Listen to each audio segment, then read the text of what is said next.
အမဲသားကိုရှောင်၍ကြံသောအသားများစားခြင်းသည်မှန်ကန်ပါသလားဒါတော့လူတွေရဲ့ဆန္ဒနဲ့ဆိုင်နေပေါ့တချို့ကြတော့ဒီလူတွေဟာမြန်မာနိုင်ငံအခြေအနေကြည့်မယ်ဆိုလို့ရှိရင်တခြားနိုင်ငံနဲ့မတူစက်မှုလက်ရလုပ်တဲ့နိုင်ငံတွေကြတော့နွားကိုခိုင်းတာမဟုတ်မြန်မာပြည်ကတော့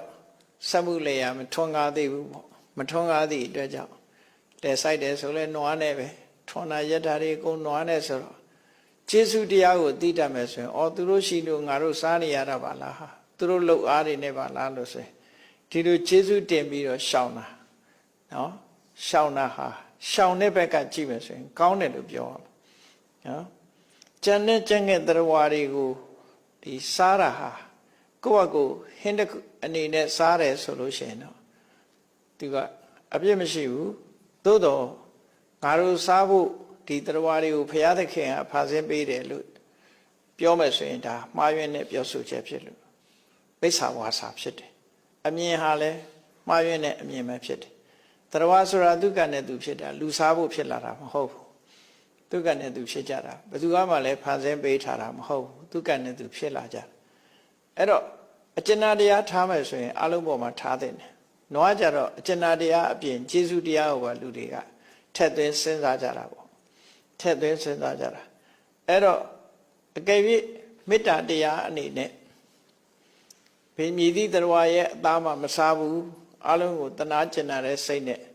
တရားရဲ့အသက်ကိုရှောင်မယ်ဆိုလို့ရှိရင်တော့ဒါတော့အကောင်းဆုံးပဲသို့တော့ဟင်းအနေနဲ့စားတယ်ဒီတရားတွေသေပါစေဆိုတဲ့စိတ်လည်းမရှိဘူးသူတို့သေပြီးသားအသားကိုပဲဟင်းတစ်ခွက်အနေနဲ့တမန်အပြင်စားတယ်အဲ့တော့စားတဲ့စိတ်နဲ့တတ်တဲ့စိတ်ကမတူဘူးနော်စားတဲ့စိတ်ဟာတတ်တဲ့စိတ်နဲ့မတူသည့်အတွက်ကြောင့်အပြစ်ရှိတယ်လို့ပြောလို့မရဘူးဒါကြောင့်မို့ဒီလူတွေရဲ့စိတ်နေသဘောထားပေါ်မှာပဲမူတည်တယ်တရားမျှတတာမမျှတတာဟာဒါနဲ့မဆိုင်ဘူးပေါ့နော်ကိုကစားတာဟာတတ်ပြီးတော့စားတာမဟုတ်ဘူးဈေးမှာအစင်သင်းရောင်းချတာကိုစားတာ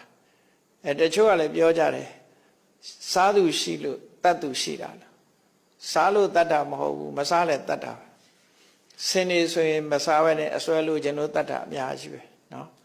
ကြားတွေဆိုလည်းအသက်ခံရတယ်ဘာကြောင့်တတ်ခံစားဖို့မဟုတ်ဘူးအရေးလို့ခြင်းလို့တတ်တာလူတွေကတတ်တဲ့လူကတော့သူ့အတွက်သူ့ငွေရဖို့သူတခုအသုံးချဖို့တတ်တာလူတွေစားဖို့တတ်ပေးတာမဟုတ်ဘူးအဲ့ဒါကြောင့်မို့လို့စားသူရှိလို့တတ်သူတွေရှိနေတယ်လို့ဆိုတဲ့အတွေးဟာလည်းမှန်ကန်မှုမရှိဘူးပေါ့နော်မှန်ကန်မှုမရှိဘူးအဲ့တော့တရားတွေကိုတနာတယ်မေတ္တာထားတယ်ဆိုလို့ရှိရင်တတ်တယ်လို့စားအကယ်၍ဟင်းဒီဟင်းရွက်အနေနဲ့တရားတွေသေပါစေဆိုတဲ့စိတ်မရှိဘဲနဲ့ဟင်းအနေနဲ့ပဲကိုဒီတဲ့ပို့ပြီးတော့မစင်စားဘဲနဲ့စားတယ်ဆိုရင်အဲ့ဒီလူရောပြည့်ရှိလားဆိုပြည့်မရှိဘူးအဲ့ဒါတော့ပြည့်မရှိဘူးနော်ရသော်ဗျာလည်းဒါကိုခေါ်ထားရှိတယ်လက်မှာအနာစာမရှိလို့အနာစာမရှိတဲ့လက်နဲ့အစိတ်ကိုကိုင်းရင်လည်းအစိတ်မသိဘူးတဲ့ဆိုလိုတာကကိုယ်စိတ်ကရိုးသားဖြောင့်မတ်နေတယ်ဆိုလို့ရှိရင်တော့ဒါအပြစ်မရှိဘူးလို့ဆိုရမှာဖြစ်တယ်အဲ့တော့အမဲသားကိုရှောင်ပြီးခြံတဲ့သားကိုစားခြင်းသည်မှန်ကန်ပါသလားဆိုမှန်ကန်တာမမှန်ကန်တာအသာထားနော်ပြစ်ရှိပါသလားအပြစ်မရှိဘူးလားဒါသာမေးရမှာဖြစ်တယ်ပေါ့နော်မှန်တာမှားတာနဲ့ပတ်သက်တာမဟုတ်ဘူးဒီဟာကနော်အမဲသားကိုရှောင်ပြီးခြံတဲ့အသားများကိုစားတာဟာကိုယ်အနေနဲ့ဟောမဲသားကြတော့နွားတွေရဲ့ခြေစုကိုချိပြီးတော့မစားသင့်ဘူးဆိုပြီးတော့ရှောင်ကြတယ်ဒါနဲ့ပတ်သက်ပြီးတော့လေဒီဆရာတော်ကြီးပြောတဲ့စကားကိုမှတ်သားထားတဲ့လေဒီဆရာတော်ကအမဲသားမစားဖို့ဆိုပြီးတော့ဟောတယ်တနိုင်ငံလုံးလှုံ့ဆော်တယ်အမဲသားရှောင်ခြင်းရေးတွေလှုံ့ဆော်အလှုံ့ဆော်တဲ့အခါကျတော့နွားမေတ္တာစာတွေဘာတွေရေးပြီးလှုံ့ဆော်တယ်အဲ့တော့လှုံ့ဆော်တဲ့အခါမှာတချို့ဘုန်းကြီးတွေကပြောကြတယ်လေဒီဆရာတော်ကနွားပဲသနာသလားကြက်တွေဝက်တွေတော့မသနာဘူးလားနဲ့ဆိုအပြစ်တင်ကြတယ်လေဒီဆရာတော်ရက်ပါပြန်ပြောတော့ဆိုကျွတ်တို့ကတော့ဗျာပြေးရင်လွှားရင်နွားတစ်ကောင်ပဲဆွဲသွားနိုင်တယ်ကြံနာခမည်းတော်ဆွဲကြပေါ့ဗျာလို့ပြောတယ်အဲ့တော့သူများကိုအပြစ်တင်နေမဲ့အစားကိုယ်ကိုယ်တိုင်လိုက်နာမှာဒါဟာနော်နွားကိုသာသနာပြီးကြံနာတွေမသနာဘူးလို့ဒီလိုပြောလို့မရဘူးပေါ့နော်အဲ့တော့ကိုရှောင်နိုင်ရင်အကုန်ရှောင်တ ဒီလိုဆိုလို့တယ်ပေါ့လေဒီဆရာတော်ကြီးပြောတာဘလောက်စင်ပြေတယ်ကျုပ်ကတော့နွားတကောင်ပဲဟောနိုင်သေးတာခမရတို့ဟောကြပါဗျာတဲ့ကြက်တီငှက်တီဝက်တီလည်းမတတ်အောင်ကျုပ်ကတော့ပြေးရင်လွှားရင်နွားတကောင်ပဲဆွဲနိုင်တယ်ခမရတို့ကြက်တီဝက်တီဆွဲကြပါဗျာကျန်တဲ့ဟာလဲကျန်တာပြောပေါ့ဒါမို့ VG ဆိုတာရှိတယ် vegetarian ဆိုတာဒီသားငါးနဲ့သက်ရှိတရားနဲ့ပတ်သက်တဲ့အစားအစာတွေကနေရှောင်းတယ်ဒါပေမဲ့တရားတွေနဲ့ပတ်သက်တာနွားနို့တို့ကြက်ဥတို့စားတာမျိုးတွေပါရှိတယ်နောက်တစ်ခါ